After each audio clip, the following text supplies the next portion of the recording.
पहले से ज्यादा लगेना चॉकलेटी, हर दुए महीना में बनल बहपेटी।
एक और कराने क्या, पहले मैं आपको बता दूं कि यहाँ तमाम नौजवान जो हैं आपके बिल्कुल दीवाने हैं और ये बिहार की बहुत उर्वरा धरती है।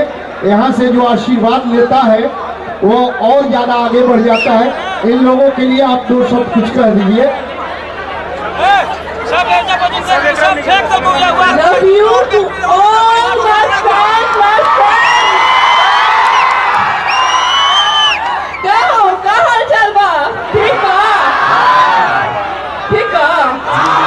एने सवाल? ठीक बा? हम है ना, हम एने हैं। सबको सबसे पहले बिहार दिवस की ढेर सारी शुभकामनाएं, क्योंकि एक बिहारी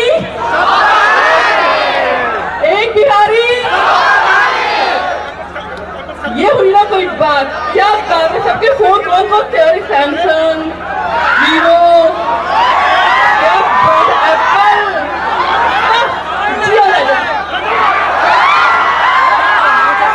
क्या जोश है एकदम। जाके भोरे भोरे को कहीं से झारे ले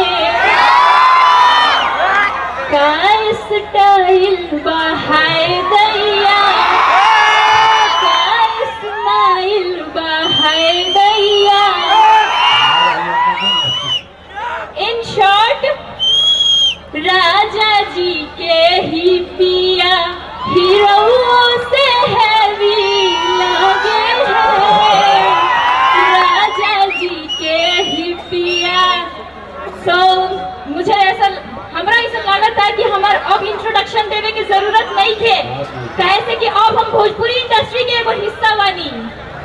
so thank you so much puttu जी का, हमारे गोलू जी का। कहाँ है पुट्टू जी?